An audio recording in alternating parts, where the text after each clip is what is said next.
I couldn't believe my luck when they called my name. Out of all the people who entered that raffle, I was the one who won. A weekend getaway at the famous chalet resort. My parents were overjoyed, already talking about how long it had been since the three of us had real time together. For me, it wasn't just a prize. It felt like a gift, a pause button on the chaos of life, a chance to breathe and return to something that mattered. Everyone in town knew the chalet wasn't just a resort. It was almost like a stage where people celebrated life's big and small moments. Valentine's Day dinners, Mother's Day brunches, Father's Day gatherings. Every event left its mark. The place was known for its photo walls, filled with framed memories of people smiling, holding hands, and cherishing moments. I'd always thought it sounded sweet, almost magical, and now I was finally going to see it for myself. As I packed, excitement buzzed in me like I was a child again. I imagined the smell of pine in the air, the sound of logs crackling in the fireplace, the kind of laughter that only comes when you're with family. Watching my parents smile made me feel a warmth I hadn't felt in years, and I silently thanked life for this moment. What I didn't know then was that those very walls I was eager to see were hiding a truth I wasn't ready for, a truth that would change everything. The drive there felt like a journey back in time. My parents told old stories about summer trips we used to take when I was little, about how Dad always got us lost on purpose just to discover new roads. I laughed more than I had in months, letting myself get carried by their voices. The closer we got, the more I felt the world outside fade, like stress and obligations were dissolving into the background. When the chalet finally came into view, it was even more beautiful than I imagined. Perched against the backdrop of pine-covered hills, it looked like something out of a postcard. Wooden balconies, flower boxes on the windows, smoke curling gently from chimneys. It all felt like stepping into another world. My heart swelled at the thought of spending a whole weekend here, tucked away with the two people who had always been my foundation. The staff welcomed us warmly, and I felt like we were stepping into someone's carefully preserved memory. The lobby had this cozy charm: polished wood, stone fireplaces, the faint scent of cinnamon in the air. My eyes were instantly drawn to the walls, where dozens of framed photos hung, each one telling a story. Couples holding hands, families laughing, children with frosting on their cheeks. I smiled to myself, thinking how lovely it was to be in a place built on happiness. At least that's what I thought. That first evening, I sat by the fire with my parents, listening to the wood snap and pop. They sipped their wine, and I held a mug of hot chocolate like I used to as a girl. For a moment, everything felt still, like time had slowed down just for us. I could see the light reflecting on their faces, warm and gentle, and I thought, this is what peace feels like. I walked through the halls later that night, curious to explore. The quiet echoed around me as I stopped to admire the photo boards again. Each frame seemed to hum with life, frozen moments of joy captured forever. I leaned closer, smiling at strangers I'd never met, yet feeling connected to their happiness. The Valentine's board caught my eye, glowing faintly under the hallway lights, and I wondered how many stories those smiles held. As I climbed the stairs back to my room, I felt a mix of comfort and anticipation. This weekend promised to be a retreat for the soul, and I let my guard down completely. I didn't know it yet, but behind one of those smiling faces on the wall was a truth waiting to ambush me. And when it did, it wouldn't just touch this trip. It would shake the very foundation of my marriage. The next morning, I strolled through the main hall with my parents. They were chatting about breakfast, but I was distracted, drawn again to the photo gallery on the walls. It felt almost addictive, looking at the faces of people celebrating life. I walked slowly, my eyes scanning each frame, smiling at the little stories captured in them. At first, it was comforting, like flipping through someone else's scrapbook. Then, my gaze landed on the Valentine's Day board. For a split second, I froze, unsure if my eyes were playing tricks on me. But no, the image was as clear as day. There he was, my husband, Edgar, standing under the bright red Valentine's banner, smiling in that way he used to only smile for me. And beside him, his colleague, the woman he always swore he was just giving rides to. I felt my stomach twist, a cold rush running through me. It was as if the air had been sucked out of the room. My heart pounded so hard I thought my parents could hear it. I remembered Edgar's excuse, how he'd claimed he couldn't celebrate Valentine's with me because of a last-minute work trip.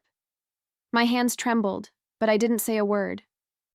I just stood there, staring, as if the ground had shifted beneath my feet. I leaned in closer, hoping maybe I was wrong, that the light or angle had tricked me. But no, it was him. His hand rested lightly on her back, the same way he'd touch me when we posed for photos. They looked comfortable, familiar. I felt heat rising in my chest, anger and disbelief mixing until I could barely breathe. This wasn't just a picture. It was proof. My parents were still admiring the other photos, unaware of the storm breaking inside me. I forced my face into something neutral, praying they wouldn't notice my hands trembling. Inside, though, my mind was screaming, racing back through every little lie Edgar had told me. The canceled dinners, the business trips that never added up, the way he'd dismiss my suspicions with a laugh. Suddenly, it all lined up.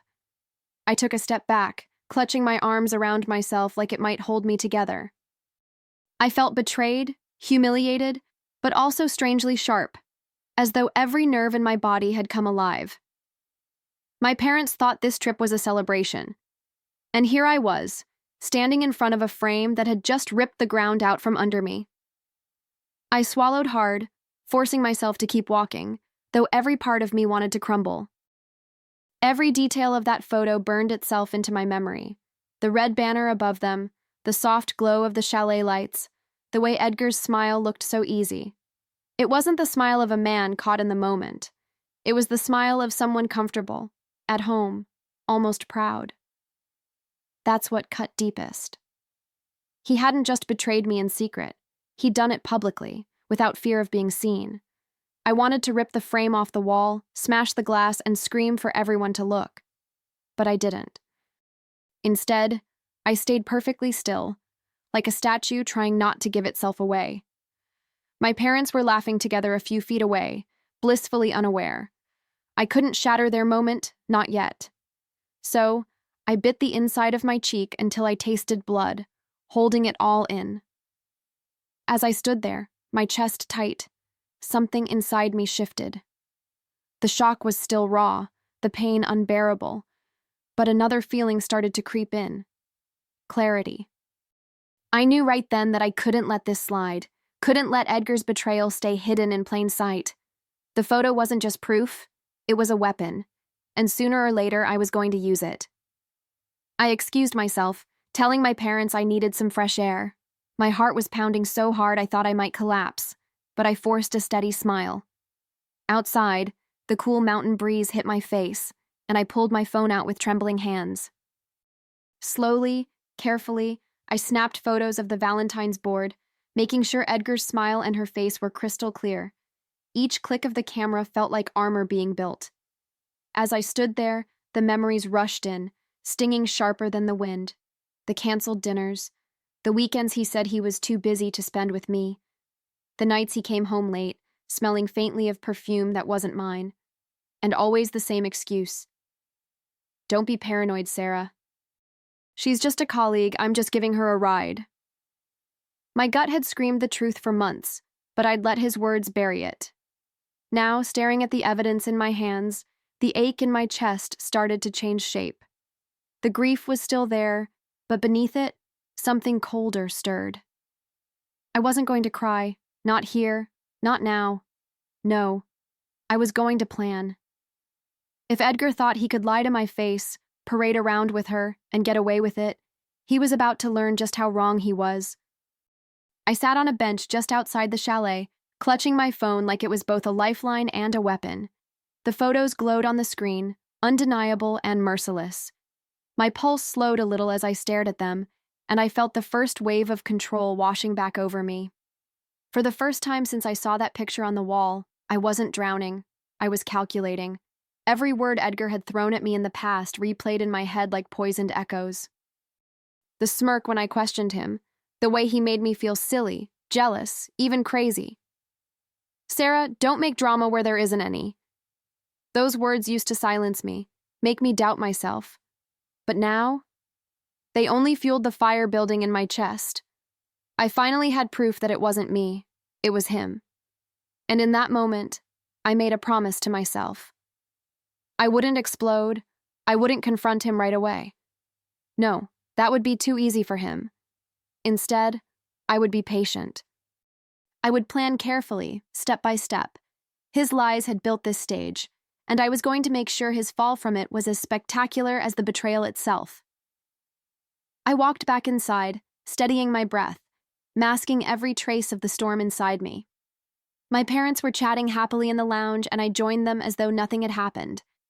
I nodded, I laughed, I sipped my tea, all while that picture burned at the back of my mind. The mask was heavy, but I wore it with purpose. This wasn't the time to break. That night, lying in bed, I stared at the ceiling while Edgar's voice haunted me. All his promises, all the nights he said he loved me, suddenly felt cheap, rehearsed. My chest tightened, but instead of crying, I felt a sharpness take over. I wasn't the broken wife in this story. I was the one holding the truth. And soon, I'd be the one writing the ending. As sleep finally pulled at me, I clutched my phone under the pillow like a secret I wasn't ready to release. Revenge wasn't just a passing thought anymore. It was a plan taking root. And when the time came, Edgar wouldn't see it coming. He'd feel the weight of every lie, every smirk, every dismissal. And I'd be there, calm and unshaken, watching it all unfold. When we got back home, I slipped easily into routine. Edgar greeted me with his usual smile, the kind that used to melt me but now only made my stomach turn. I kissed his cheek like nothing was wrong, and he had no idea I carried a weapon in my pocket, those photos. I didn't ask about his week. I didn't accuse him. Instead, I let silence and small talk be my camouflage. Over dinner one night, I casually mentioned the chalet. "It was beautiful," I said, swirling my wine. "So many events there, Valentine's included." I watched his face carefully, searching for cracks. He didn't flinch, didn't pause, just shrugged and said he'd never been. Never. The word almost made me laugh. He was lying so smoothly it was almost insulting. I nodded, smiled, and changed the subject, but inside, the fire burned brighter. He thought he was in control, thought I was blind, but what he didn't know was that I'd already set the first domino in motion. Patience was my weapon now, and every calm word I spoke was another step closer to his undoing. Late at night, when Edgar fell asleep beside me, I sat in the glow of my phone, crafting a different kind of love letter, one addressed to his company's HR department. I attached the chalet photo, the one with him and her smiling under the Valentine's banner, and typed every detail I'd pieced together. His business trips, his late nights, the power imbalance between him and his subordinate. I read it twice before pressing send. The next morning, Edgar kissed my forehead, completely oblivious to the trap tightening around him. I almost admired how easily he lied, how effortlessly he carried on, as if his whole world wasn't about to collapse. Watching him pour his coffee, humming like nothing was wrong, filled me with a strange calm, because I knew what was coming, and he didn't. That imbalance gave me strength. But HR wasn't the only step. I wanted something more personal, more unforgettable. I wanted his family, our family, to see the truth with their own eyes. So while Edgar went about his day, I reached out to the chalet staff and arranged to purchase a copy of the framed Valentine's photo. My proof, printed and perfect, ready to become the centerpiece of his humiliation. When the package arrived, I opened it slowly, almost ceremoniously. There it was, the photo, framed just like the one on the chalet wall. Edgar's grin, her hand resting on his arm, both of them looking like they belonged together. I stared at it for a long time, letting the anger wash over me and then fade into something colder. Resolve. This wasn't just proof anymore. It was my stage prop. I hid the frame in the back of my closet, under a pile of winter scarves, where Edgar would never think to look. Every time I walked past it, I felt a strange thrill, like holding a secret that pulsed with power. He had no idea what I was building. He thought he was safe in his lies, untouchable in his arrogance. That illusion would make the fall all the more devastating. I began setting the scene in my mind, the family gathering, the laughter, the comfort of familiar faces. And then, the moment of truth, when I'd pull out that frame and let silence do the talking. I pictured the shock on his parents' faces, the way the room would shift, the way Edgar would crumble. Just imagining it made my pulse steady. My revenge was no longer a plan. It was inevitable. The day of the family gathering arrived, and I felt oddly calm. I dressed carefully, choosing a warm smile to wear as my best accessory. Edgar thought it was just another dinner, another evening where he'd play the charming husband. He had no clue that tonight would be the stage for his unmasking. As we drove over, he chatted easily, completely unaware of the storm waiting for him. The house was filled with laughter and clinking glasses, cousins catching up, children darting around the table.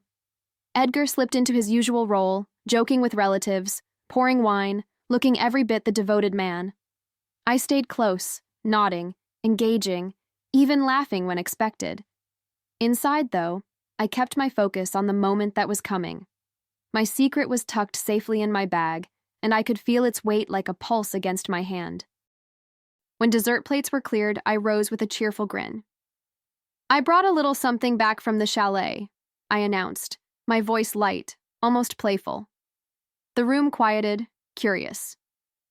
Edgar smiled at me like I was about to hand out souvenirs, completely unaware that I was about to hand him his downfall. My heart raced, but my hands were steady as I reached into the bag. I pulled out the frame slowly, savoring the quiet tension that filled the room. "I thought this would make a wonderful keepsake," I said, holding it up for everyone to see. Gasps echoed as eyes darted to Edgar, then back to the photo. There he was, standing proudly under the Valentine's banner, his mistress clinging to his arm, both of them smiling as if the world revolved around them. The silence was sharp, almost painful.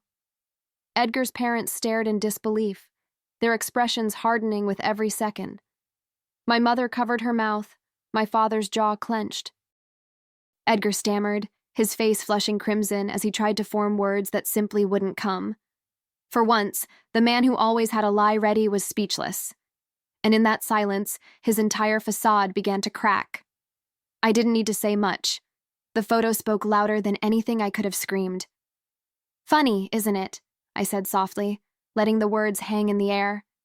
Edgar's hand shook as he reached for the frame, but I pulled it back, smiling sweetly. The room watched him unravel, and I stood there steady, calm, as if this moment had always belonged to me.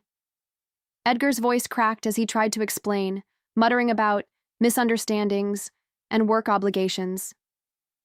But no one was buying it.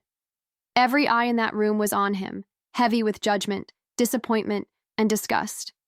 His parents looked away, ashamed. My parents looked at me, their silence saying more than words ever could. They knew, and they stood with me. I placed the frame gently on the table, like a centerpiece, and sat back down. The conversation picked up again, awkward at first, then naturally moving forward. Only this time, Edgar wasn't the center of it. He sat there shrinking in his chair, small and humiliated, with no story left to hide behind. For the first time in years, the power had shifted, and it was mine. The very next day, his company called him in. HR had received my email, along with the evidence. I didn't need to hear the details to know what it meant. His polished reputation was over. Watching him unravel at home, pacing, panicking, making excuses no one believed, was the final proof that my revenge had landed. And as I walked past the photo wall at the chalet once more, this time smiling between my parents, I knew the story wasn't ending here. It was only beginning. Months later, I found myself driving back to the chalet. Only this time, I wasn't in the back seat with my parents. I was in the passenger seat, and beside me was Roger, kind, steady, the man who made me feel seen in ways Edgar never could. The closer we got, the more my chest tightened, but not from dread. It was a new feeling, one that felt like possibility. Walking through the lobby again was surreal. The cinnamon scent in the air, the glow of the fireplaces, the walls lined with smiling faces. It all looked the same, yet everything in me had changed. Roger slipped his hand into mine, warm and reassuring, and I realized I wasn't looking at those photo boards with suspicion anymore. I was looking with hope. When Valentine's Day arrived, the staff gathered couples for their traditional photo. Roger pulled me close, making me laugh mid-pose, and the camera captured it perfectly. Joy unforced, untainted, real. For the first time in years, I didn't feel like I was performing for the world. I felt like I was exactly where I belonged, with someone who wanted nothing more than to stand beside me. Later, as Roger and I wandered through the hall, I found myself slowing down in front of the photo boards. My eyes landed on the newest edition. There we were, smiling under the Valentine's banner. My laugh was frozen in that moment, his arm around me, both of us looking so genuinely happy. It stopped me in my tracks. For the first time, I saw myself in one of those frames and didn't feel pain. I traced the glass lightly with my fingertips, remembering the last time I stood here, breathless and shattered. That version of me had been wounded, betrayed, but she hadn't been weak. She had taken her pain and turned it into power, into freedom. And now, standing beside Roger, I realized this photo wasn't just a picture. It was proof of everything I'd survived. Roger leaned in, brushing his shoulder against mine. "You okay?" he asked softly. I smiled, leaning into him. "More than okay," I whispered. My heart felt lighter, no longer weighed down by the shadows of what Edgar had done. Instead, it was filled with something new, something I hadn't felt in years: pride, peace, and the quiet joy of being truly loved. That night, as Roger and I sat by the fire, I caught my reflection in the window, the glow of the flames soft on my face, his hand resting gently on mine. I thought back to the woman I had been, the one who discovered her marriage was built on lies. I almost didn't recognize her anymore. She was still part of me, yes, but she had given birth to someone stronger, someone freer. The chalet had once been a place of heartbreak, but now it felt like a sanctuary of renewal. The walls that once held Edgar's betrayal now carried my triumph, my second chance. This time, I wasn't defined by what I lost. I was defined by what I chose to embrace. And beside me sat a man who didn't make me feel small or insecure, but cherished, valued, and deeply loved. As we headed upstairs, Roger pulled me close, and I whispered against his shoulder, "This is how it was always supposed to feel." My voice trembled, not with pain, but with gratitude, and for the first time in years, Valentine's didn't sting. It felt right. It felt real. My story wasn't about betrayal anymore. It was about finally finding the love I deserved,